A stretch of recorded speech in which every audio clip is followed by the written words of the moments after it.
Hey guys, welcome to the Vibes TCG with the Professor.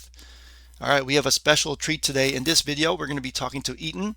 If for those of you that don't know, Vibes TCG just had their World's Championship late January 2026. The championship was an invitation only for top players in the Vibes TCG community for online and physical gameplay.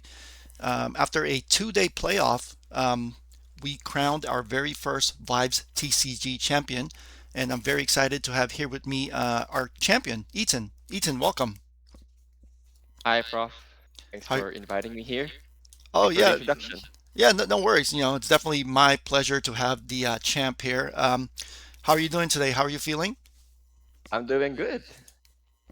Great, great. Okay, so for those that don't know you, why don't you give a little background on your behalf. For example, when did you start playing TCGs? How long have you been playing TCGs? Which TCGs did you start with? Okay, sure. Well, it's gonna be a long story, so just No, sit no. back. Yeah, all right. I I started my trading card game experience or playing TCGs when I was young and playing Pokemon cards. I believe I was around 12 years old, so my mom bought us a couple of booster packs and some starter decks for Pokemon. Not for me, but for my younger brother. So we dabbled, we played with each other. Just a fun fact, I previously owned the first edition Charizard holographic, which is very pricey today. But we were very young back then. Who would have known that card would spike up? So Wait, hold on. I don't know. I gotta jump in there. You opened the booster pack and you got the foil Charizard? The first edition, yeah. Oh my God. So what happened to the card? Well, Is it a sad we were story? young. It's we were young, we were kids, we don't know the value of the cards that we own. So Yes. we were playing card games without any sleeves. We were Oh. just slamming the card on the floor, and then Oh no. as we age, eventually we found out that my mom threw all our cards away. It's Oh. gone forever. Oh yes, that's so. I'm sure a lot of Pokemon and collector fans out there listening are feeling the pain. But you're not alone. I think a lot of Oh kid, yeah, kids and adults have that story of things that they had back then got thrown away as they grew up. But okay, wow. true. Well, I mean, I guess very lucky of you and your brother to pull that Charizard. It's a nice memory to have that you own that card. But yeah, please continue in your story. Oh yeah, thank you. Well, again, who would have known, Yeah. right? Yep. It's just a shiny card piece of paper for us when we were young. So okay, the story continues. Well, we eventually quit playing Pokemon because we got older. We went to school, and then fast forward to 2003. It was in first year in college in university, and then I bumped into Magic the Gathering. I got interested. I saw a couple of friends playing card games, and I asked like, "What's that?" And it's called Magic the Gathering. I bought my first starter deck. Before in Magic the Gathering, they have starter decks. Now they don't. So I got that. I jumped into the game, and guess what? I didn't like it. Trading card game, going back 2003, for me, I find it boring. Maybe because I was focused on playing online games back then, and like I think I was playing Dota and Okay. Warcraft 3 and StarCraft. So that's what I'm into back then. But I got my first starter deck and some of the few cards in Magic the Gathering. So back then, 2003. so Yes, back then you preferred like the action games, like the first person shooters, like quick reflex games, right? that's true. Got First it. person, Counter Strike, Okay. Dota. That's what I liked back then. So hence the name 2003. So as you can see, my um, most of my games, my name is 2003 because I started playing trading card games in 2003. Okay. And then fast forward to 2007, I went back to Magic the Gathering again because I saw a group of people playing Magic, and I got interested again. So started to create a deck, and then I went back to Magic the Gathering on and off. And I'm just playing casual, whatever fun deck that I can create. I play with my friends. Then sometimes I go on hiatus for maybe a month or a year. And then 2015, oh sorry, 2014, Hearthstone was launched. Mm-hmm. So that was my first time engaging into a trading card game online.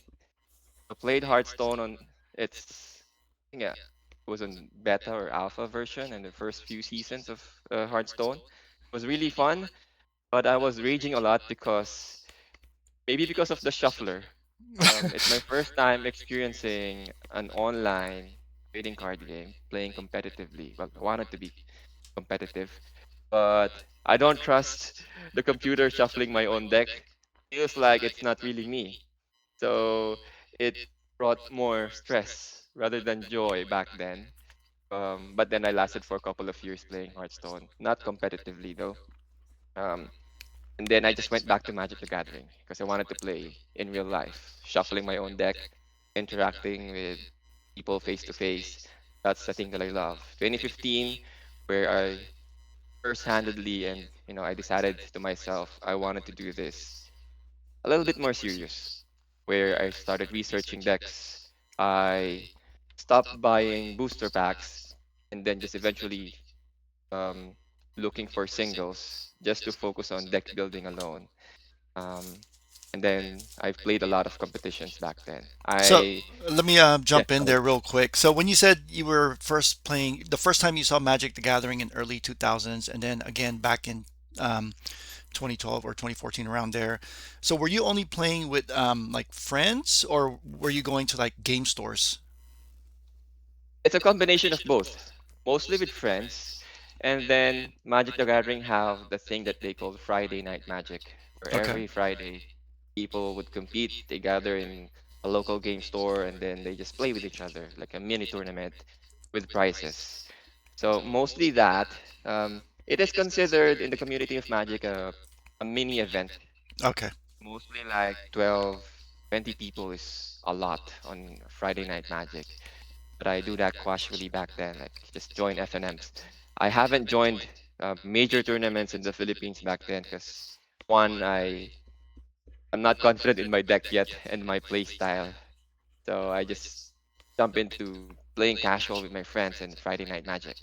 Okay, so you did enjoy the when you went back to Magic the second time and found it. You enjoyed basically the face-to-face playing, the mini tournament format, the competitive scene in that sense, and you found that more engaging than what you compared it to playing Hearthstone online because you felt like it was a little disconnect because you weren't able to like the shuffling of the cards, and also like you said, sometimes video games can be tilting and rage-inducing.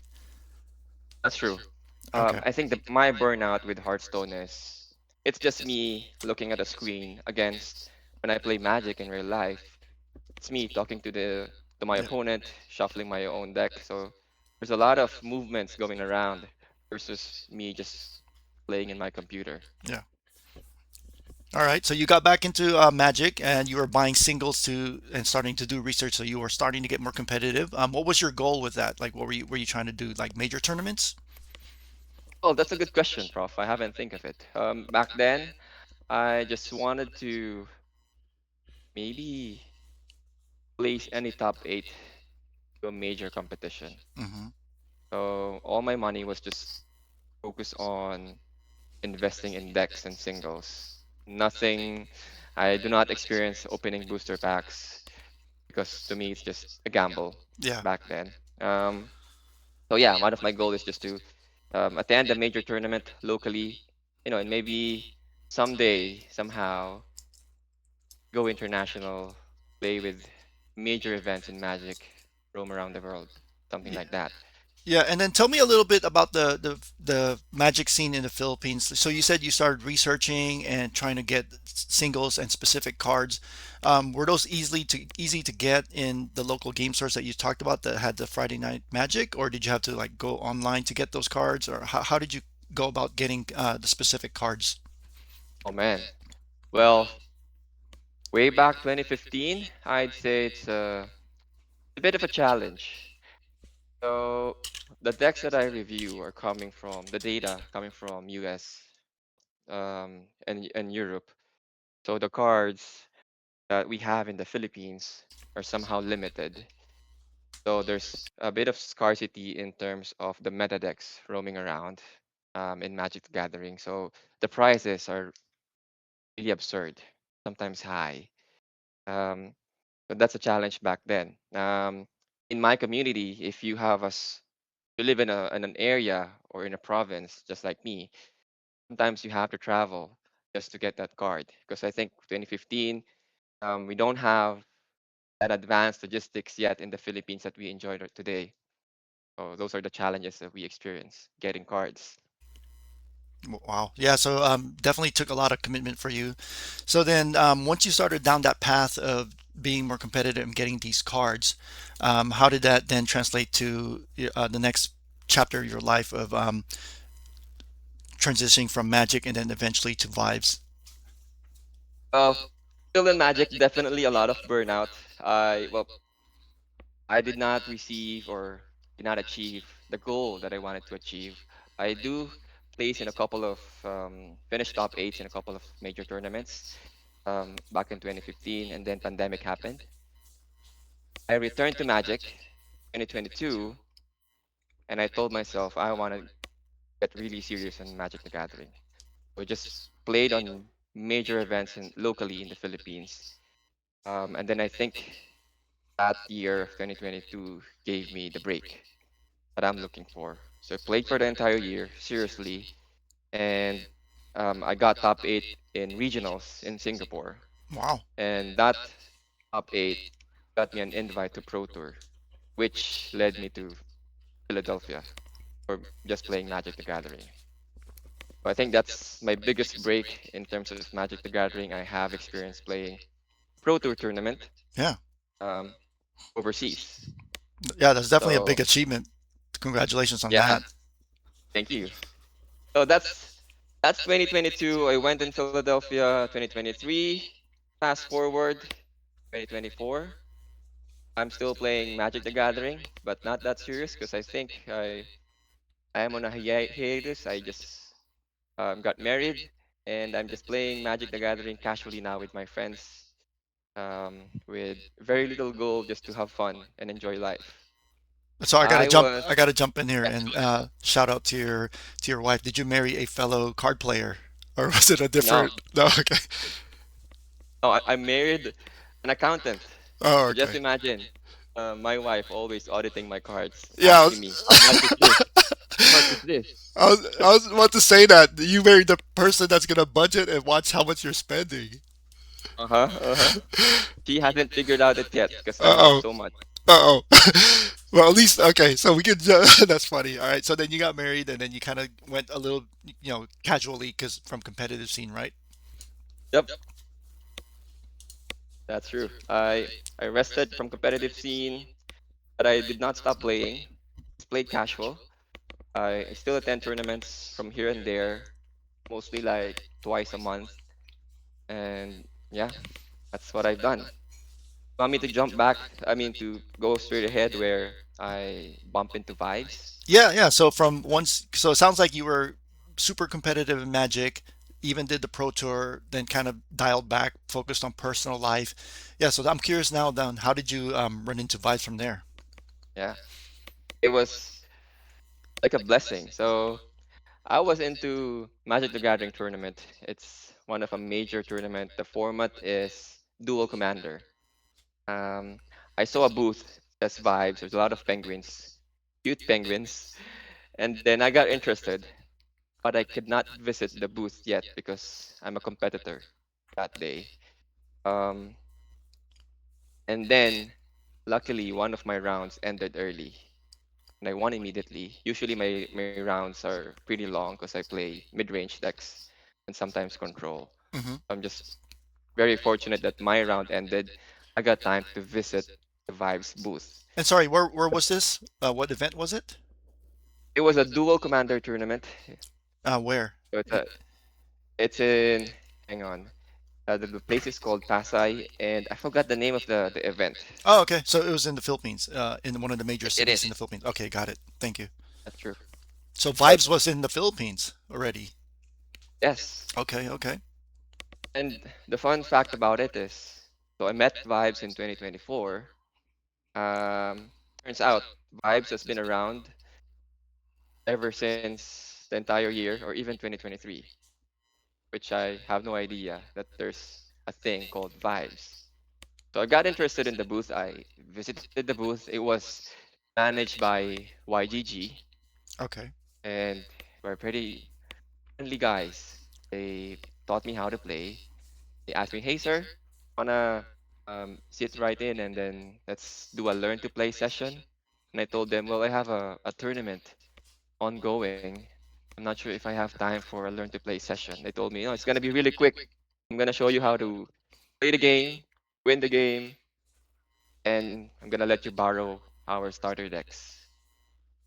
So that happened. Well, since I have time, I sat down and I just listened on how to play Vibes. There was this young fellow who was my coach telling me how to play Vibes. Hmm. I don't know what happened, but I beat my coach on my very first Vibes learn to play session, and he was, I don't know, maybe he was surprised that I beat him. Yeah. So, were you using the green or yellow starter deck at that point? I was using yellow starter deck. I don't Okay. know what's happening. I just followed his command. Like, okay, Okay. the thing that you need to win is you need to have 15 permanents, and these are rods, these are penguins, these are actions. You draw cards. These are cycles. So just my goal there is just try to learn the game.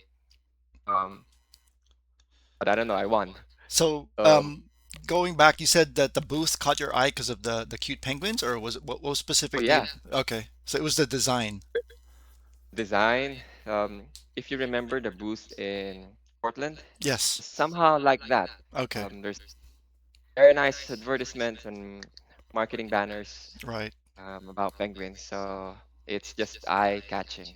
Okay, that's good to know because I think one of the things that different players that we met in Portland, if you remember, they didn't play Vibes as well, and I didn't get a chance to talk to them, but I was always curious how they decided to stop and try the game. But it sounds like definitely the theme and design of the game and the setup of the team that they do for their booths. It sounds like it works. That's true. Yeah. I Okay. agree. So you won your first game, and so now what are you thinking about Vibes with the back of your mind that you're still in a tournament? Well, I won my first game. I told my coach, "Thank you for the game," because it's my round is about to start. And then one of the guys, his name is Praki from YGG, he told me, um, "Tell your friends about Vibes TCG." And then here's what, I'm gonna give you two starter decks to begin with, because we have an Asian Championships in November. By the way, the date back then when I was doing that tournament, it was September of 2024. Okay. So September 24, I met Vibes, and YGG told me, "Tell your friends about it, about Vibes TCG. Tell them that we have an Asian Championships coming in November. Then here's starter decks that you can start playing." Well, this would have to be 2025 then, right? Because the Asian Championship was a couple months ago. Sorry, 2025. I Yeah. messed up Okay. the date. Okay. No worries. No worries. Yeah, I just wanted to make sure I got that correct. So, I Sept- thought we're still in 2025. yeah. Oh, yeah. Yeah. No problem. Yeah. So the championship was in 2026. Working backwards, Asia Championship was in True. November 2025, and then you first saw the game in September 2025. That's true. Got Yep. it. Okay. All right. So then you were given two starter decks. Yep. And then I went back to my round. After that, I just went home. I looked at my bag and I saw the two starter decks of Vibes, and I remembered, oh, hang on. I joined a booth today, and there's just something new. So started researching and found out that yes, they have an Asian Championships gonna be in November. Got me excited. Tried to research online. I found little to nothing content on Vibes. I think I just found a couple of few contents by Lofi, and then that's just it. Like, okay, where do I get meta decks? Where do I get some data around this game? And I found just very few. That's a challenge. Hmm. So yeah, I just started to um, continue researching. I found the online client. Tried to play yellow. And then I think I bumped into a content on the Americas tournament. So now I have some deck lists that I can follow. And I found BizBunk. So yeah, that's my vibe story. I tried playing BizBunk online. I was just losing so hard. And then Mm, slowly I told myself I'm gonna join the Asian Championships. I'm gonna use BizBunk. I slowly look for um, specific cards for BizBunk, and I got my first BizBunk deck around October by the help of YGG. okay. Yeah, I was going to ask you about that. So you told us about the past when you were trying to get competitive in Magic, and it was harder to get the physical cards, specific physical cards, because you wanted to get competitive, and the logistics of trying to get it was difficult. And then you got into Vibes, saw that it was real. There was a major tournament coming up in Asia, and you wanted to get Hmm. into it. Then started getting more information online, but also from the Americas tournament.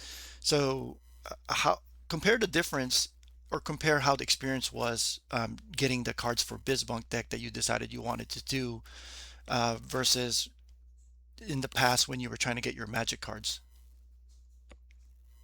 Well, I'd say I'm fortunate when I was building my BizBunk because when I started asking for prices in the Philippines, I think the prices back then is not yet established on each card. I think I got my BizBunk deck, the entire deck, for around, let me convert that into dollars, around $120. Oh, it's not bad. That's so cheap Yeah. considering how much BizBunk right now. So the entire deck I got for 120 more or less. So yeah. Did I find it easy to get the cards? Of course not. What I do is I attend learn to play events, and then when people starts opening packs, and then I see anything that is required for BizBank, I try to ask a player if they're selling it. Sometimes they do. Okay. So I just took my chances. Yeah, that's great to hear. So, I mean, you know the way you even decided to go down this path of deciding finding content to find out the meta decks, deciding on a deck, and then even just going about getting the cards that you need. I think everybody from different parts of the world has different ways to get the cards, some easier than others. So it sounds like you were really, you had to go out of your way to really get the cards you needed. So thanks for sharing that. That's really interesting. You're welcome. Okay, so then you have your BizBunk deck, and then I guess you were playing online too. How did you prep for the Asia tournament? Comparing those two, like were you playing physical with friends, or were you just playing mostly online? It's again a combination of both, but mostly on physical. I Since BizBank is a combo deck, I I told myself I wanted to learn the combo. How do I do the combo efficiently? And what cards do I need to do?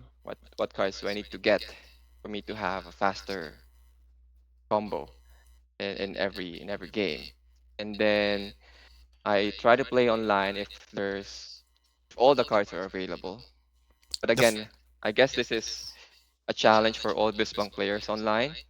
Like we sometimes lose on time. yeah, the timer. If there's a lot of thinking involved in BizBank, and sometimes even by just icing your own deck, the timer still runs. So after that milling or after that icing, you're gonna lose the time, and then the turn will pass around, and eventually you lose the game. So the practice that I do online is not as valuable as I do the practice in real life. And who did you practice with in real life then? I have a friend who plays Magic the Gathering as well, and I invited him to play Vibes. And I told him, you know what, I'll build you a deck. I just need you to practice with me, and then let's just do it before Asian tournament, And then, Asian championships rather. okay, so for the Asian tournament, you were practicing BizBunk, obviously. What deck did you build for your friend, and what were they using against you? I built him two decks. One is for the Green Mega Afin Colosseum. Okay. The other one is Bellyacre. Bellyaker. The Okay. Bellyacre with a version of yellow champion, um, champion of the skies. I think that was the card. Okay. Okay. So then Oh, that's how you prep for Asia, and then I'm gonna jump ahead real quick to your Asian deck list here. All right. So this is the deck that you brought for Asia, right? yes. Okay. So tell us about how you decided that this was the list you wanted to do, and tell me again. Remind me, at the time of the Asian tournament, how popular was BizBunk, and what made you decide from seeing it at the Americas tournament all the way to Asia that this was the deck you were going to go with? So okay, well, going back to the Americas tournament, it was, I believe it was only set one when that Yes, tournament happened. correct. So looking at BizBunk, I'd say BizBunk is most powerful and OP deck on set one. There were no cards, very little cards that can slow down BizBunk. The only one that I can think of is Popcorn Penguin Yes. and got him Uh, that can slow down. yeah, those two were main ones, and then but there was also some counterplay when people would play Bash Globe, Bashful Swordsman with Snow Globe. Yep. Yep. And then some also play Misplace Hmm. just to counter BizBunk. But again, BizBunk on set one only was just too fast. Yes. If you don't have the required cards to stop the combo, you would just lose so fast. Right. Uh, my foundation in building this Asian Championship deck is based again from the Americas tournament. But then going to Asian Championships, I think European Championships happened, and guess what? The most popular deck in European Championship is the Colosseum. Yes. So in the Philippines, the meta also adjusted. Like people, I attended one tournament where I am the only BizBank player, and all of them are just playing Colosseum. So it's just really hard to beat the Mega Colosseum with caffeine. I lose on cycle 5 mostly Hmm. if they just aggro me and they have the perfect cards in their hand. Sometimes it happens a lot. So that happens, and then in between that, European Championships and Asian Championships, like Bellyacre happened as well. Yes. Uh, Turns out Bellyacre was pretty strong against Colosseum matches. So it kinda looked like a rock paper scissors now, where Bellyacre can beat Colosseum, Colosseum would beat BizBonk, but then there's Yellow, where Yellow can beat Bellyacre, and then BizBonk can beat Yellow. That's my idea. That was my thinking. Okay. And I assumed that that will be the meta in Asian Championships. Like mostly, probably an equal population of green Mega Caffeine, Colosseum, and Bellyacre decks. And some people will bring yellow because those yellow people would think that a lot of people would bring Bellyacre. Right. So that's my idea. Yes, go Right, ahead. and also yellow is for the most part compared to the others is the easiest deck to put together, right? Oh yeah, Yeah. definitely. Okay. If you have a starter deck, that deck alone is already competitive. Just modify it with just a Right. few notches. So that happened. So my idea with my Asian Championship deck is I wanted to respect Bellyacre. Um, Hence we see the Daydreamer. I also am respecting that people will play Popcorn Penguin, hence the Inquisitive Penguin. And then I also wanted to add very little to um, very little answer to Colosseum. Hence I added Ina, who tears. And my entire deck is just mainly to do the combo as fast as I can. The main reason why I wanted to do that is because of Colosseum deck. Yes. So my idea why I wanted to make it faster, I added 4 Watts and then 4 Penguin who breaks the fourth wall. It's an absurd amount of cards in that deck. But whenever I play test on it with Bellyacre and Colosseum, if they don't have the combo, I would be comboing much faster with Right. 4 watts and 4 penguin who breaks the fourth wall. And then the penguin, sorry, the popcorn penguin is just there because I am expecting a couple of guys playing yellow, and popcorn penguin, as we know, is very great against yellow. Right. Yep, so that's the deck. Okay, so you brought this deck, you know, like you said, keeping in mind what the meta you predicted to be, and then also play testing it, and you in your idea in your mind, this deck was basically a speed up version to hopefully keep up with the Coliseum meta that you were expecting. That's true. Okay, so And by the way, yeah.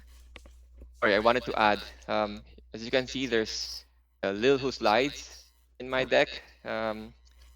I think based on Lofi's review on my deck, it was the first time that he saw Lil Who Slides in a BizBunk. So the main reason why it's there is because of the Milkmaid. When I was playtesting with Bellyacre, they have this line where they play turn one, they play a one cost penguin, they win the vibe check.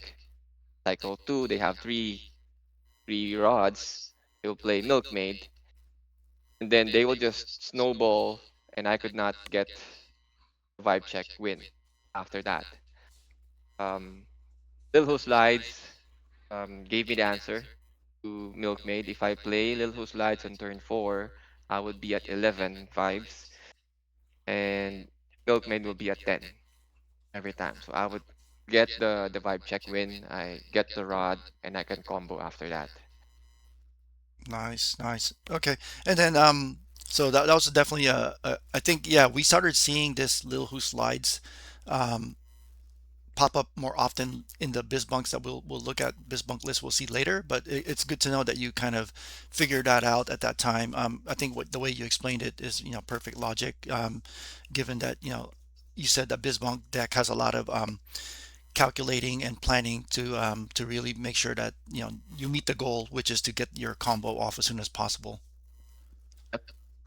So how did so walk us through real quick on how the Asia tournament went. Like how did you feel the deck performed, and then did you find any weaknesses that you said, okay, I need to kind of fix these things? It went amazing. Um, my assumption on the meta was pretty close. Hmm. My matches was one yellow, and then the rest are Bellyacre and Green Mega Caffeine Colosseum. Um, I was lucky enough to find my Tina Who Tears on one of my Colosseum matches, and the others they did not find the Colosseum, so I comboed out. Bellyacre matches, the Daydreamer and Lil Who Slide saved all my games. So Daydreamer, I stopped their combo for Bellyacre, and then if they have Milkmaid, I just play Lil Who Slides. Um, I lost to Asamax. He was playing the red purple mid range control ish on a deck, and that was my first time having a matchup against red purple. Okay. I do not know how to play against red purple. I was I was just completely blinded, and I lost so quick. It was also my first time seeing a player or a deck where they wanted to lose vibe check Yes. by playing Lil Singer. And I was just so confused about that. I have very little exposure in online, so I don't know what the meta is. And me playing against Asamax was the first time me experiencing red purple. So I don't know how to play that game. He just went on having 12 permanents. I got the Baron. Then on his turn, he just played 3 permanents and a bashful penguin, and that's it. Yeah. So yeah, first time. And then yep, after that it's top eight. Uh, top eight, I well, I lost to champion of Asian Championships, Aztecs. So he was playing a different kind of belly acre. Again, with some red and purple. I have very little experience, so experience beats me that day. That's what happened.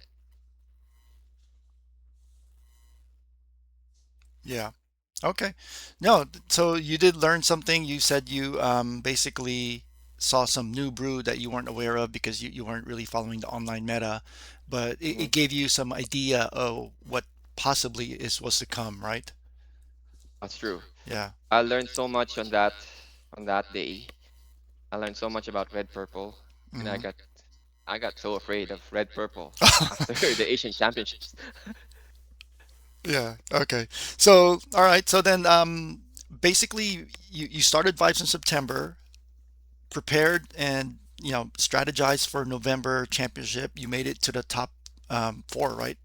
Or top eight? Yes, Yeah, top four. Okay, and then that got you the invite to for the World Championships in Portland. that's true. Okay, so now you know you finished the tournament in the Philippines and Asia. You kind of learned some lessons on the meta and your opponents. You guaranteed invite to the World's Championship. So tell me real quick on like a thought process level. Like, were you already committed? Like, I'm gonna go to Worlds, or were you still on the fence? Because I know not everybody had the was able to make it to Worlds. So what was your decision or thinking at that point? There's a lot of decisions that has to be done after that event. Mm-hmm. So I learned that I was invited to Worlds. It's nice to go outside the Philippines and travel and play vibes for Worlds tournament. But I guess back then my decisions are one, I wanted to compete at Worlds, but I wanted to have like a team. Like if no one's going, I don't want to just go alone Right. um, and travel. Turns out Kara and Stas is also going to Worlds, so hence I went as well. Another thing, going to Worlds feels like a gamble Mm-hmm. in a way because ticket prices are absurd, and going there, just going to the Worlds itself, you are already on a loss Yeah. just by being there. So you have to win the tournament just for you to make some profit out of it. There's a lot of decision making.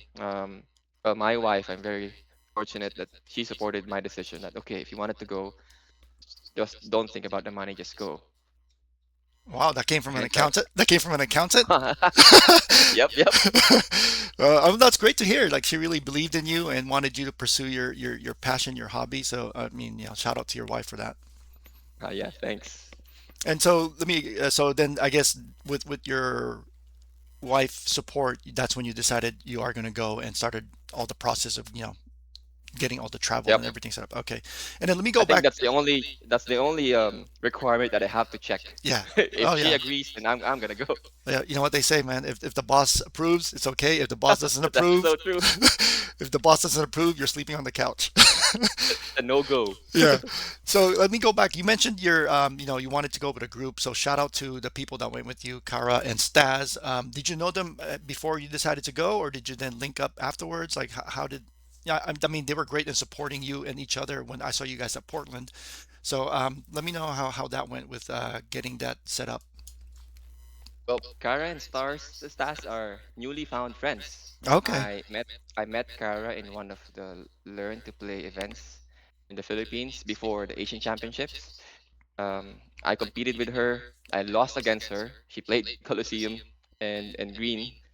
Um, so no, we exchange numbers, talk about being competitive, and then it continues to roll out. She invited Stas, and I met Stas as well, and all of the three of us topped eight.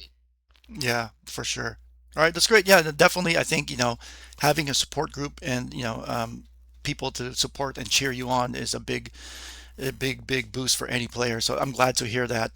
So now, okay, so you got invited to Worlds. You decided you wanted to go. You got the green light from your boss, and then so Mhm. now let's talk about Portland. So before we talk about the specific matches, like what was your overall experience? Like, were you excited? Were you nervous coming into Portland? How was the travel? Was it smooth?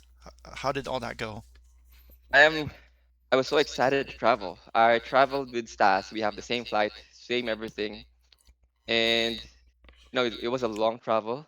I am from the Philippines, so it's like a 1 day or more Right. worth of air travel. So it's exhausting and at the same time also exciting because I don't usually go out of the country every time. So I love flying outside the Philippines. It was really fun when we landed in Portland. So we left the Philippines on Wednesday, and since we are ahead of time, we also arrived in the US the same day of Wednesday as well. Okay. And first day, we just slept because we're just so tired on Wednesday. Yeah. We can just fast forward on Thursday. Thursday, it was a very nice activity. No vibes related. We just watched the NBA game. It was Oh. a Miami against Portland game. All right. Yeah, Carol did tell me that you guys went to watch a game. That's true. It Nice. was also my first time watching an NBA game. So yeah, a lot of first. My Yeah. first time in Portland and my first time watching an NBA game. All right. So then you had Thursday to kind of enjoy the scene, and then we're talking about Friday now, right? The last chance qualifier. That's true. Yeah. Okay. Um, After the NBA game, we just prepare a little bit, make sure that our decks are okay, and ready for the LCQ on Friday. Okay. So let me jump into the Friday LCQ now. So you brought when you decided you wanted to go to Portland for the World Championships, you were going to stick with BizBunk. You already learned some lessons from the Asian Championship, so you made some tweaks.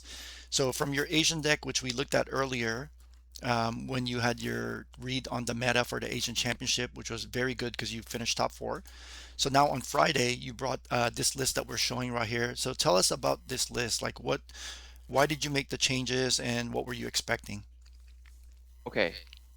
So this time, preparing for Worlds, I made sure that I have enough preparation online, just so that I can have a feel of the online meta. And luckily enough, there was a content about running meta on Vibes, and turns out Red Purple is a beast. Yes. He is the number one in meta. He eats almost everything. Great matchup against Colosseum. Very great matchup against Bellyacre. And if you play great, great matchup against BizBunk if you know that you're playing against BizBunk. So I was playing online. I was also lucky enough that in December and also before Worlds, there was a card frenzy, so you can use all of the cards. So I can play my deck BizBunk. I've made a lot of alterations before this list that you are seeing right now. I've even made a deck where the strategy is for you to win vibe checks, where there's milkmaid, there's a lot of one cost, but still Bisbunk didn't turn out. I was just brewing so much, trying to beat red and purple, because I was just losing so hard. Um, Whenever they play Popcorn Penguin, I feel that I'm already at a loss. Whenever they play two Peace Out Penguins, one Fuji, something like that, it's very hard to win against Red Purple when you're playing Bisbunk online. So I almost gave up playing Bisbunk, and I just wanted to play Red Purple in the months of early late December and early January. Almost lose hope with Bisbunk. Like told myself, you know what, it's a lost case. I don't know how to beat Red Purple. I was just losing so hard, and considering that Red Purple is popular, people are starting to roll out playing Colosseum again, because turns out Colosseum is pretty good against Red Purple, and also Colosseum is pretty good against Bisbank. So I have so many problems that I have to answer. I almost gave hope. I gave up hope. But then I was browsing one time looking for answers or some tech cards, and then I saw layer 2 technology. And I was just looking at the card, and then I had an idea where I asked myself a question, is there a way or a line where I can win without giving a turn to the opponent? Because when I review my games, turns out that I lose against red purple if I pass the turn. Because they would play Popcorn Penguin, they would play Peace Out Penguin, might play on Fuji. There's a lot of answers if I pass the turn. They have layer lasagna. Sometimes some of them play Sunburn Penguin and Adventure Squad. So many answers, and I think my answer to their removals is if there is a way where I don't give the turn back, hence the layer two technology. So my Yeah, idea, yes, go ahead. yeah. So it sounds like going back earlier, you mentioned that BizBunk was a combo deck, but now that you've been playing online and running into red purple, it sounds like your idea of the combo deck shifted a little bit, and you were trying to make a OTK deck, a one turn kill deck, right? That's true. That's true. Okay. Well, OTK is still a combo in a Right, way. right. That's the idea. But then I play tested. Of course, I'm still accumulating a lot of losses. Um, but then turns out the core of the deck with Lil who slides and layer 2 technology combined well together. So my idea now is Lil who slides is there to give me rods. And then once I have 5 rods, I'll play layer 2 technology. And then I will just wait for probably 2 cycles or one for me to get at least 7 rods. Where in one turn I can play um, Sending Penguin for 3 rods, Bashful Swordsman Penguin for two. So it's gonna be five. Um, Penguin who breaks the fourth wall for one. That's six. And then Bismo for one. That's seven. And I can do that in one turn without giving the turn to the opponent. So that's the entire idea of layer two. And then the other cards there that you can see, like the Daydreamer, and is there to still respect Bellyaker, because I don't want them comboing out or having enough value for me to slow down. I want them to slow down as well, and also an answer to Popcorn Penguin. So I've added three now instead of two.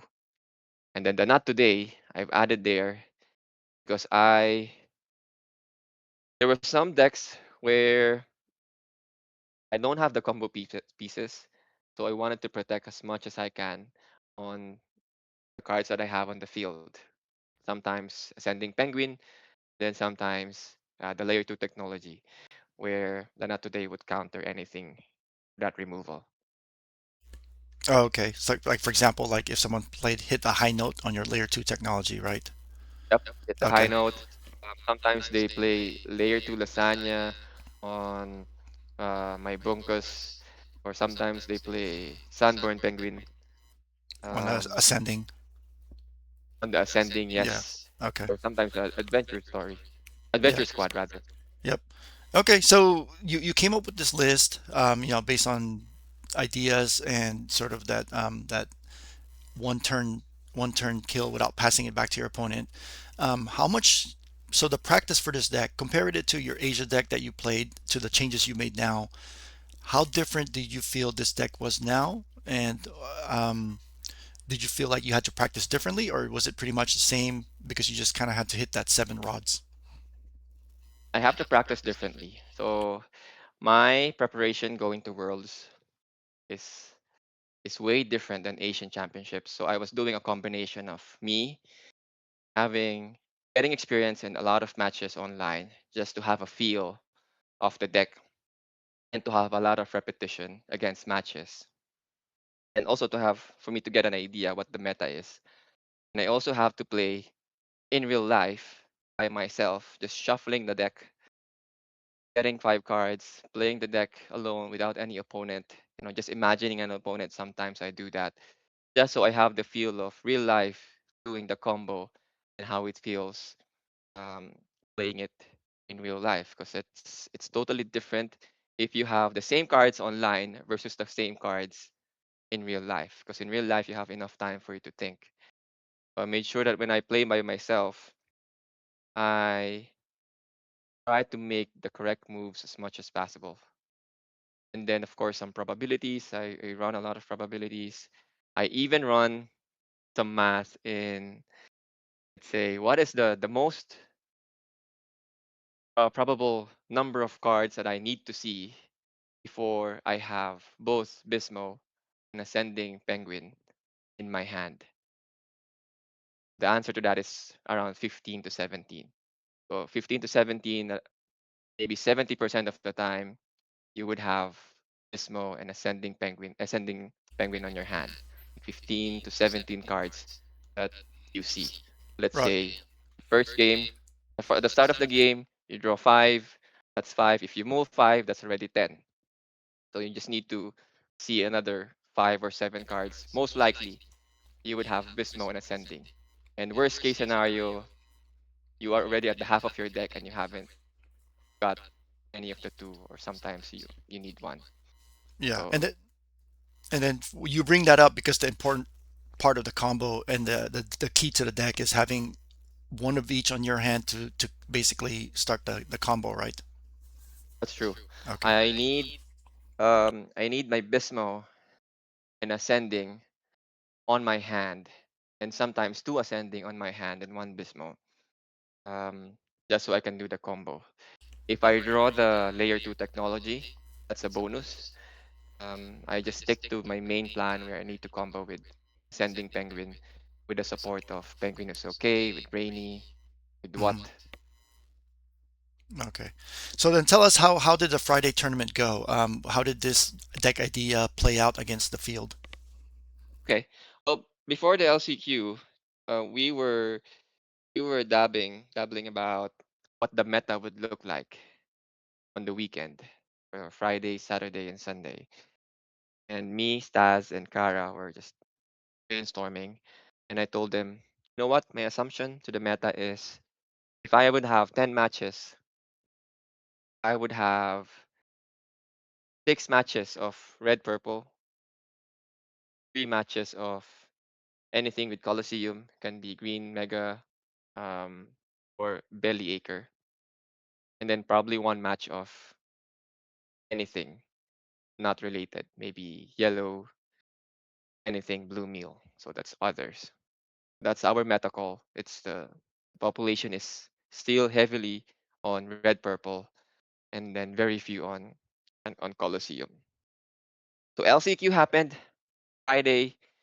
We prepared, and guess what? My first match is against Gui playing yellow. Yeah. I don't know how many Mount Fuji Gui has, but I think I saw three. I just lost. I could not combo. Gui is a very great yellow player. He told me, you know what, Eton, I have 900 to almost 1,000 matches against yellow. So he knows the matchup and he knows the yellow very, very well. So kudos to Gui. I lost to one yellow. And then the other matches for the entire LCQ event, I was 4-4. My 4 losses are one with yellow, two with Colosseum, and then one with red purple. Okay. You know what my 4 wins are? Tell us. Red purple. Okay. So I was paired with 5 red purple in LCQ. I won 4. I lost 1. Then I lost all of my Colosseum matches, and then I lost to yellow. Okay. So Um, sounds like your pre-meta call was basically almost exactly what you said, like mostly red purple, then followed by Coliseum, and then other, which is the yellow. True.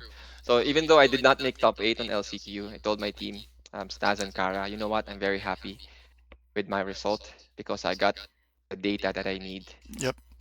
We called for heavy red purple, and we saw heavy red purple. Um, we called that there's gonna be at least 2 matches of Colosseum, and I did got 2 matches of Colosseum, and I lost to both of them. Then I have one other, which is yellow. Okay. So And then it happened.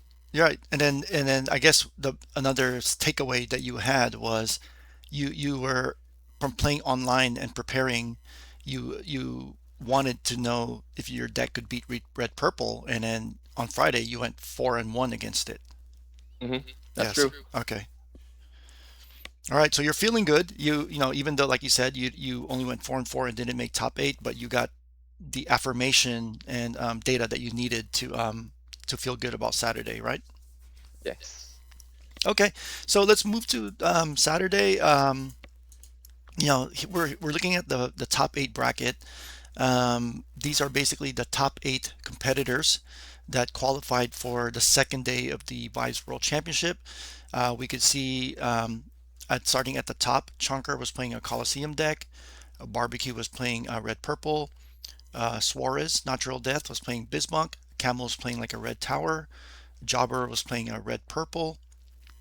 You have Eton here with his BizBunk. Golgari, who came from Italy, I believe, and qualified Hmm. on Friday. I played him a couple times. BizBunk, and then we have Kendall with red purple. So most of the field was like four red purple type. We have three BizBunk and then one Coliseum. So on that list on Saturday, Ian, like when you saw this matchup, what were you thinking in terms of your chances with four red purples, three BizBunk, and then one Coliseum? With that idea alone, saying that there's four red purple players in top eight, I am confident Hmm. with matchup. But knowing that there's three BizBunk, and then knowing that I'm paired with Jobber, random Jobber, I have very small confidence at the night before the top eight. Okay. If you see Jobber's list, maybe I'm sure you're gonna show it later. You know, it's a very good match against mine. Yep. There's one huge weakness on my list of BizBunk, and that's the Snow Globe. Yep. I do not have any removal against Snow Globe. If the player, any player, would play, would just slam the Snow Globe against me, if I don't have any removal, he could just easily win. Yeah. Okay. So you're feeling, not too happy that you made it to the top eight. Worried about your matchups. Again, here's the picture of the top eight. Congrats to everyone that made it. This was Saturday afternoon, almost evening, because it was a long day. But these were the top eight players that made it into the final cut for the next day. Wanted to show the next picture. I love this picture of you and Suarez. It's like a great picture. Yes. Like, I mean, he's just like looking ahead, ready to attack. You're like down thinking because like you said, you approach this with probability and calculation. So yeah, I love this picture right here of you guys. Um, and then jumping ahead, so as everyone knows, you this was the winning match. You guys played three matchups. This was when you comboed out, and we'll go into that a little bit. But wanted to start with the Saturday deck now. So Friday LCQ was completed. You had used this deck right here for the Friday LCQ. You learned some things, and then on Saturday you changed your deck. You made some Yes. some changes. So let's tell us about the changes that you made. Okay. Um, so going back to the hotel rather, I again we were very happy about our meta call, and I just modified the deck for reasons of one, the meta call was correct. It is heavy on red purple and a couple of Colosseum. So I told myself, okay, if it's just heavy on red purple, I would just deck the entire deck against red purple. Hmm. So my idea they are going to the Saturday tournament. I would like to be paired with mostly red purple, and if I get paired with Colosseum decks, I can lose. Knowing that my meta call or our meta call is on that tournament, you would get paired by Colosseum twice. So if I lose twice and I win six of my red purple matches, I'd Yep. still go to top eight. Right. So that's the main idea. So what have I removed? I removed the Daydreaming Penguin and the Not Today. Not Today counters almost nothing. Hmm. So again, I just modified my deck, told myself, okay, it's my idea is not giving the turn to the opponent. Right. I don't even need to counter. So I removed that. I lowered my defenses, but I increased one Tina. I've added one Poppin' Teeth. I've added one Opera House. And then I've also added an additional Lil Who Slides. So Yellow Slides is there because I just wanted to get more rods. Right. So tell me, Um, why did you increase Tina and Popping Pete? What was that for the Coliseum matchup or the relics in red purple? What was the reasoning for that one? it's for both. So Okay. since my idea is I wanted to win all of my red purple matches. So Friday match I was paired with five. I lost with one. Mm-hmm. Told myself maybe I can win all of them because one of their somehow weakness as a red purple player is if you do not have the right pudge, Yes. you cannot control the entire game. Um, and also Tina would save my ascending penguin if they would have popcorn. So I Got increase my Tina Mm-hmm. for reasons of I would just Tina the Mount Fuji, I would Tina the Potion Commotion, I would Tina as long as any relics that I see, since I have four, I have a lot of options. Um, and also Tina is very great against Colosseum. So adding that fourth Tina plays very well. I have now an increased odds against Colosseum matches, and I have way more comfortable position against Red Purple. That's the Right. fourth Tina. And then Poppin Pete. Poppin Pete is there just to again against Red Purple, just to delay their pudge, their potion commotion, their inspiring story. I can also use Popping Pete on the caffeine, Mm-hmm. and I can also use my Popping Pete against to my layer 2 technology. So there's a line where you play layer 2 technology, pass a turn. On your turn, if you can't have the combo, just slam all of your penguins and then play Popping Pete to your layer 2, so the opponent would not have any discount on their Right. turn. And then on the turn after, if they don't win, then I would win with a combo. There's Right. another line there. Opera House, a bit tricky. I tried I tried really hard to play Opera House. To play Opera House on either skipping turn one and then getting the benefit by playing one rod on turn two and then Opera House on turn two just to get the one extra draw. Turns out that's a bad idea Yeah. for playing BizBunk.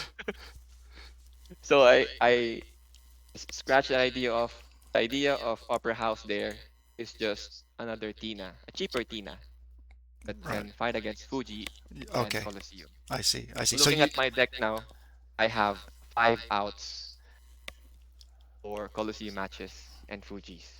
okay. So it sounds like you were using Opera House as sort of like a location replacement if they played Fuji ahead of time. True. Yeah. Okay. Um, Yeah. oh, Go ahead. sorry, No, go about ahead, to say please. that my idea now, going to Saturday tournament, Mm-hmm. just go heavy on relic removal. I would just give out, I give up the daydreaming because I told myself, okay, if I'm gonna be paired with Ellie Acre, I'm just, I'm just happy to lose because I'm calling that there's gonna be few people who would play Ellie Acre. Yep. Okay. Yeah. So you came in on Saturday with a different deck based on the experience from Friday, and then so give us your thoughts. Obviously, you won the championships. It went well, but how did it? When did this new deck that you put in start feeling like, wow, I made the right call, or were you still feeling like, you know, I should have made other changes? Like throughout the Saturday and then even to Sunday, like when did you start feeling like, okay, this is a good list? I felt that when on a Saturday, when I won two of my Colosseum matches, Oh, okay. I got paired with the champion of European Championships. I was lucky enough to find one of my Tina in my top deck. Then Curry also playing Colosseum against me. I'm also fortunate enough to find another set of or another pair of Tina um, to ice or to ice the Colosseum. So yeah, it worked. I won two of my Colosseum matches.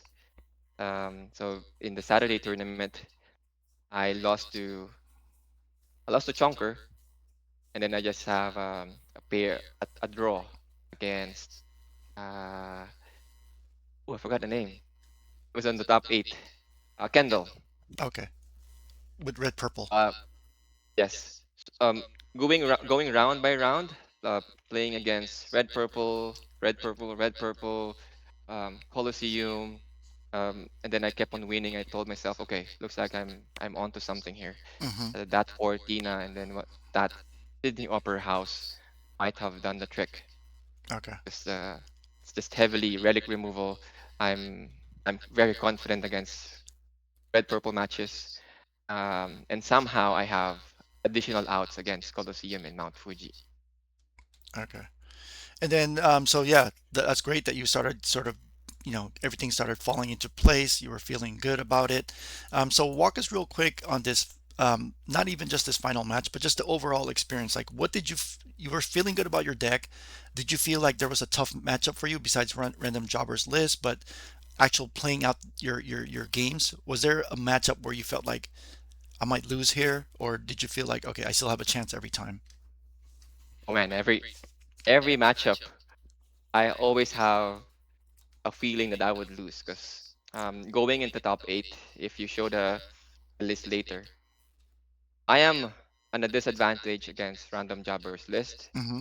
I am also on a disadvantage against Golgaris list, and same with Suarez.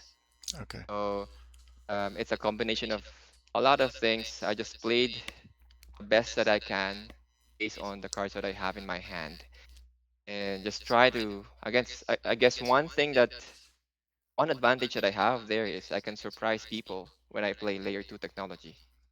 If I Right. play layer two, sometimes I don't know what to do. Like, okay, do I combo out? Do I control him? And I 'Cause guess I see what you're saying because you had the practice with layer two, but this is the first time they're seeing it, so their math changes and they're not used to it. that's true. Okay. Most of the players that I have played with over the weekend, and then whenever I slam layer two, they would just pause and get surprised, like, okay, what's happening? Yeah. So I remember one time I was playing in Swiss. I was playing with Caution Fun. On cycle five, I played layer two technology, and he was just stunned and Mhm. just laughing and smiling. Okay, I don't know what's happening, man. You just made my calculations all crazy. Yeah, definitely the surprise factor played a big part, and it was a good call on your part adding it to your deck. Um, so you beat Suarez in the finals with your BizBunk versus BizBunk matchup. We're looking at your tech cards here. So this is what we just talked about, your layer two, which surprised people. So we'll talk a little bit about your prizes for a moment here. So you got your signature cards, right? Your trademark cards here, signed by Claire, right? Yes, shout out to Claire. Thanks for signing my cards. So was that something that happened just in the moment? You're like, oh, I want to get these signed, or like, how did that go about? Or are you even a collector? Like, do you like collectibles like this? Like, so tell us about that. Am I even a collector? I'm gonna say during the Worlds, I'm not a collector. Yeah, But after the Worlds, I don't know. yeah, Everything has changed. When I won right. the World Championship, now I wanted to treasure Hmm. my card prizes that I got. So it's a very fun experience. So yeah, I got my card signed after the finals. I was I was stunned, and I was just blank for I don't know, a couple of hours. I It didn't hit me yet, and that's true. And after that, after I calmed down, told myself, okay, I'm gonna have my winning decks. Sorry, my winning cards get signed by Claire. Hmm. And so I did that. Okay. So I'm gonna say something here real quick. You mentioned that when you put your first deck together back in September, um, it was pretty cheap to get these cards, $120 to get the core of your BizBunk deck together. Now you said after winning Worlds, things has changed. You might be thinking about being a collector also besides a player. You got these cards signed, so these cards are now premium collectible items. So I'm assuming you're not going to be playing with them. So if another physical tournament comes up, you're going to have to get. I don't know if you already have them, but you might need to get more BizBunks, and the price has gone up, right? Oh my, I haven't think of that. Thank you for telling me that, bro. Yeah, because I'm Yeah, look. Go ahead. I'd buy an additional set of bunkus. Yeah, because I was thinking about that. I was like, okay, if I have these cards, I'm not going to use them again. But then you said it was hard to get cards, and now prices gone up. So I don't know. Maybe someone will help you out. Oh my goodness, what have I done? I think I have ended my career. Oh no, you're gonna have to try a different deck now. Okay, My well that's goodness. but that's great. You know, I mean, I'm sure you're a resourceful guy. You're smart. You have lots of support. I'm sure you'll have no problem getting your deck back in order to playing mode. But I'm gonna go through the rest of your prizes here. So right here on the right, we have your beautiful championship trophy. What do you think of that trophy? Oh man, it's so beautiful. It's not every day that you win a world championship and get a trophy, so it's my Right. first trophy Uh, being a world champion of something, so I'm very happy. so where do you have that displayed in your home right now? Well, we are still thinking about that. It's still kept in a box, but Okay. it's on our work table. Okay. My wife and I are thinking of maybe building something like trophy case or, Oh, nice. maybe Nice. put it Okay. somewhere where people can see. Yeah, for sure. I mean, I think it's a unique item. You're the only one in the world Yes, that has it. It's the first world champion. Yeah, it's definitely a big deal. So congratulations on that, and it looks so thank beautiful. you. So you have your signed cards here. You have your promos. You have your world playmat. Along with that, you also got all the un, all the set one uncut sheets, right? Yes. Uh, at first, I did not understand what Elliot mentioned about uncut sheet. Well, I know Hmm. I'm gonna get an uncut sheet. I thought it was just one, but then Right. they said, okay, now you have the entire set one Right. in foil. And then Sneaker Dad told me you are the only person who has that, and it was just wow, really? Like I'm Yeah. I'm the only one who have the set one in full uncut sheets. In the world, I don't yeah. know the value in that. Yeah, I don't know. I mean, now that you're starting to be a collector, we could just say it's a very valuable. Yeah, yeah. It's well, when I got home and my wife saw it, first thing she asked, how much was it? Yeah, yeah. So I tell me saw the about thing. that. Like, Yeah, so go you ahead. got home, and I'm sure your wife either watched the stream or you told her, like, what was her reaction? Because you told me that she supported you to go on this journey. So how did that interaction go with your wife? Yeah. Well, after the finals, I delayed messaging my wife because I Okay, told her, okay, I'm gonna video call her because we have a time difference. And then I'm just gonna tell her once I'm back at the hotel, tell okay. her that I won. Turns out she is watching the stream, and even Uh, my family members are watching the stream. oh So I wow. got a lot of messages after the finals congratulating me. My cousins are watching. My friends back home are watching. So I didn't know that. Um, I didn't know I got a lot of support watching online. So it was pretty fun and heartfelt, heartwarming. Yeah, no, that's great. I mean, from what I know, for example, like, it's kind of like when Manny Pacquiao fights, almost all of the Philippines watches. So that's, Yes, yeah, you're like the Manny Pacquiao of vibes right now. You're the world Filipino champ. pride. Yeah, yeah, you're the champion. You were playing, and your family and friends were watching, supporting you, cheering you on. So that must be a great feeling for you Oh and for yes, them. that's true. Yeah. All right, so you got the uncut sheets, only one in the whole world. And then I'm going to ask you this question. You don't have to answer. First place got $10,000. What's your plans for that? And you don't have to answer if you don't want to. I I have no idea. Well, I know one answer to that is it's gonna go to my wife's wallet, her bank account. Oh yeah, she's the I don't accountant. She's the accountant. yeah, knows what to do. Maybe I don't know. Play more cards. But I told my wife I'm gonna get something out of that 10,000 just to invest. Right. Getting more cards. Since I won the world championships, I wanted to continue this Hmm. game.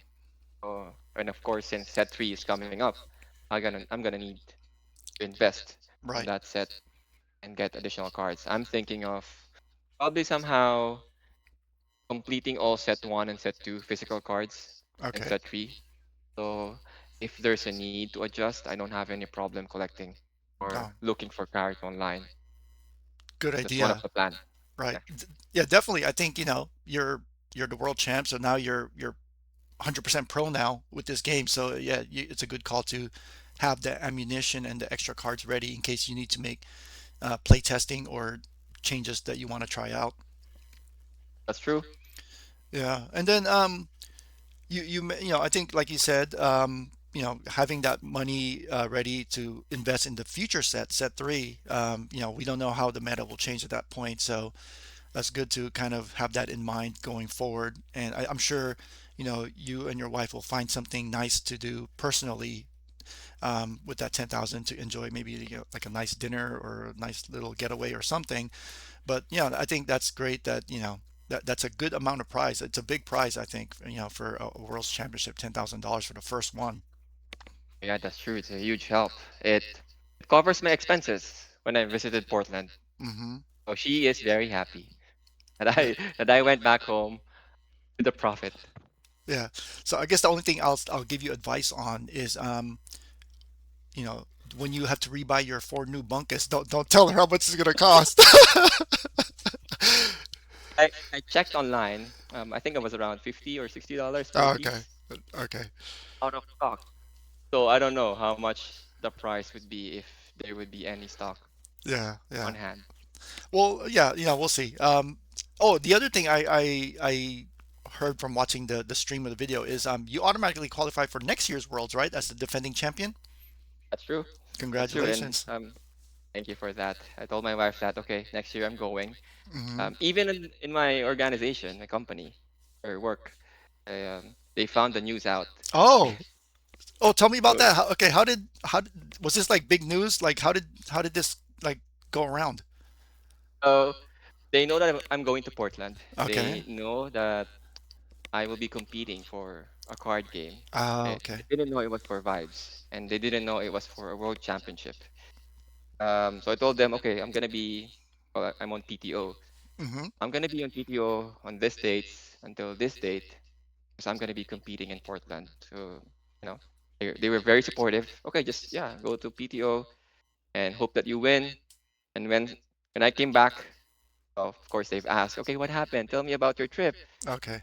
I told the story, and then they search. Now I can Google myself, Yeah. my name, and it will show world champion. So in our company, they have their intranet and like a pseudo Facebook for all employees. They Okay. posted my face there, like Oh, congratulating me like as a world champion, which is really nice. So now people are sending me messages saying, "Hey man, congratulations." yeah. So I guess you're money bags now, huh? Like, oh Uh, no. well, so I mean, has any approach to say, "Hey, teach me how to play that game"? Oh, a lot. A Well, lot. not in my company, Uh but huh. in my friends, Okay. particular friends who play Magic the Gathering. Mm-hmm. There were messages like, "Okay, teach me how to play the game." I even have friends who own local game store. Like Okay. Eton, who should I connect Oh, nice. to get vibes in my store? And I told her, yeah, just submit a ticket, go to Discord, Yeah. and ask them. Okay. So not only did you, prove to be the best competitive card player, you also now became a spokesman for the game. Oh yeah, somehow yes. Yeah. Yeah. Okay. That's cool. That's great. So, real quick, just start wrapping up here, but I just wanted to go get your opinion on your opponent's decks. So the top four specifically, Suarez's deck, like you played with him in the finals, the championship head to head. I'm sure you knew his list going into it because the lists were published eventually. Mhm. What this looks like a very standard BizBug deck. Would you make any changes to this, or do you feel like it's great as is? It is great as is. It's to my eyes, it's a turbo Hmm. BizBunk, Okay. similar to what I bring in Asian championships. They have the four overwhelming knowledge, which makes the BizBunk combo really quick and fast. So yeah, I think um, Squire's idea here is just to combo out as quick as he can, and he is a he's just so good against when playing BizBunk. I Yeah. learned so much when I played with him in the finals. He knows the ins and outs of the combo. Yeah, Yeah. he is the master. Yeah, no, I mean, I watched that match, and you guys, I mean, you guys were just in your zone. It was funny. It was just amazing to watch how focused and you know comfortable you guys were, just like flipping the cards and counting the cards out. I mean, definitely for any aspiring BizBunk players out there, those are skills and muscle memory to learn if you want to be good at a deck that both Suarez and Eaton has, because if you watch them, they're just like in a zone. Moving on to Golgari's deck, you faced them as well. Um, so what do you think about this deck? I think there's a couple things here different than I do see the Inquisitive Penguin that you had in your Asia deck, but overall, what do you think about this deck? What would you change, or would you leave it as is? Well, when I asked Golgari about his deck building idea, first thing I ask is why don't you have any Tina? Hmm. And what is your game plan against Colosseum? Because my mind, when I looking at his deck list, I ask myself, how do I win against Colosseum and Mount Fuji? If a player would play Mount Fuji, he do not have any relic removal, if you can Yep. see that. So, but watching him play, it just amazes me on how he manages and sways around Mount Fuji and Colosseum. He told me um, there's Moonlight Penguin, Lil Moonlight Penguin costs one. The idea there is just to delay Colosseum because he wanted to win vibe check. And then the rest he would just combo out because he have 4 watts as overwhelming with knowledge. And then Penguin is okay. I saw him win against a player with the Mount Fuji in Hmm. play. It's just it's just an amazing match, but a long match. Hmm. Yeah, so kudos to him. Would I change his deck? I'd say not because he has his own play style. He knows what to do if someone would slam Mount Fuji against him. So yeah, Okay. And then last deck I wanted to show you was a little something that you played against. You thought was the big monster coming into the tournament. It's what you teched against, the red purple. This is Barbecue Gaming's red purple control deck. Um, do you feel like there's things here that would worry a BizBunk player, or do you feel like these are the cards that you had answers for? what worries me there is that one piece of removal of sending penguin and uh, his relic removal. Mhm. That 5 cost penguin. What is that called? I forgot the name. It's Simon Smasher. yeah, there you go. That thing because it's gonna remove um our layer 2 technology and he has 3 hit the high notes. By the way, I was not paired with barbecue gaming, I was paired with Right. random jobber. Yeah, right. Yeah, I understand that. I wanted to just show the players that made it into the top four. Yeah, Random jobbers list. Unfortunately, I don't have it right now, but is a red purple shell that had Bashful Swordsman with Snow Globe on it, right? that's true.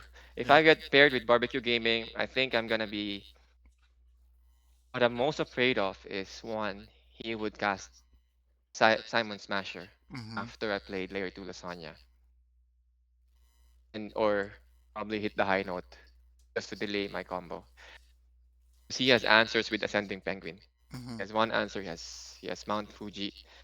So I'd say it's a gonna be an okay matchup, but I'm gonna be on a disadvantage if he draws Simon Smasher. I see. So basically, what you're envisioning here is he would sit back, wait. You start your combo with layer two technology. He responds with a smasher to get rid of it, which pushes you back a turn. Or if you decide to go with ascending combo, he has the popcorn and the removals to the sunburn to and even the peace out to take care of your ascending, right? That's true. Okay, So okay. if my game plan is not giving the turn back and I play Relic and I pass, Hmm. on his turn he played Simon Smasher, and let's say I have the Baron, then on action phase he would just ice my Relic Right, got layer it, 2 and game over. got it. Okay, let me wrap up the interview. I've taken a lot of your time. I'm very appreciative that you're so generous. No, that's okay. Yeah. So Going, I actually, you know what? It's funny. I've been looking at this picture, and I just kind of realized that the bunkus is right here. Like it's, I've always just kind of focused on your face and the word champion, and I just noticed the bunkus here is weird. But this is such a great picture. I think the Vibes team did a good job with their promotion and Oh yeah, meet social media and everything. yeah, it was a good photo. That photo was taken on the top on Sunday Hmm. on the playoffs day. So yeah, kudos to them. Yeah. Okay. So closing this out,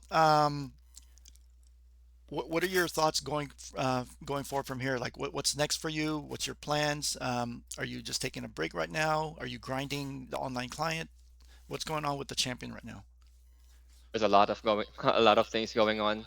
Am I grinding on client? I do. I well, as far as everybody knows, I do not have the BizBunk deck completed yet on the client. Hmm. So I'm grinding the best as I can to to get the cards ready, my cards ready in my online client, and then offline, I trying to connect with YGG Hmm. and tell them if they can relive or do some activities and events for Vibes TCG. So I hope in the future, probably in the near future in March, we would see mini tournaments or major tournaments for Vibes TCG in the Philippines. I would like to see myself supporting Hmm. activities like that, even if I'm not a competitor, like, Organizing it. helping team organize it, Yep.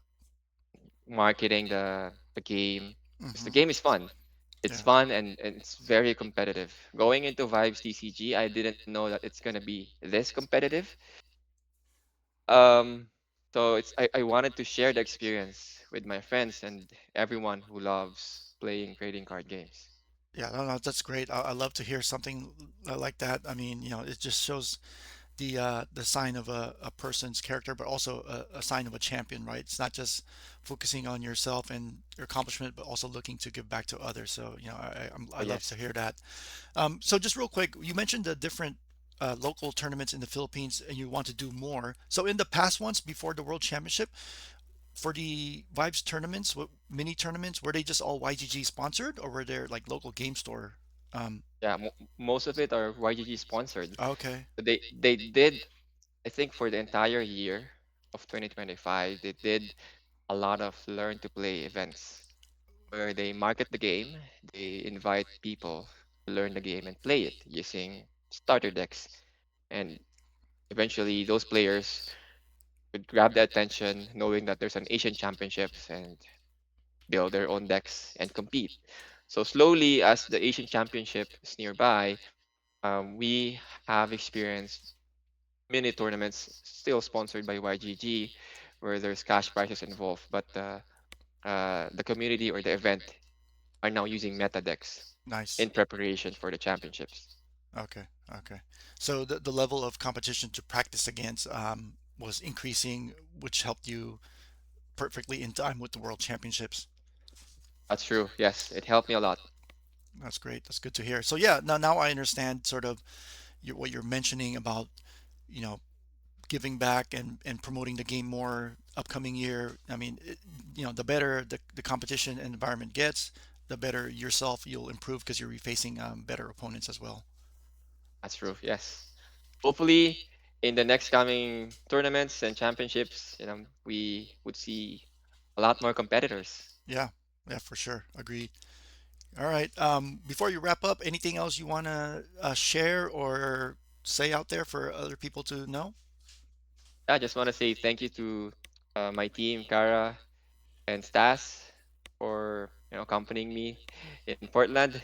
They Mhm. also top aided in LCQs, both of them, Right. on Saturdays and in Sunday. Sorry, on Friday and in Sunday. So kudos to them. To all my friends who supported me, my wife, of course. Of course, I would like to thank God of giving me this blessing. Right. And kudos to the team for making such a smooth and fun activity, very challenging game. And I'm looking forward for more. That's great. All right. Well, thank you very much for your time and all your stories and information that you shared with us. Very helpful. It's good to hear from you and get to know you better. Again, congratulations on your big accomplishment. You'll always be the first ever world champion. So good job on that, and we'll look to see and find out more from you in the future.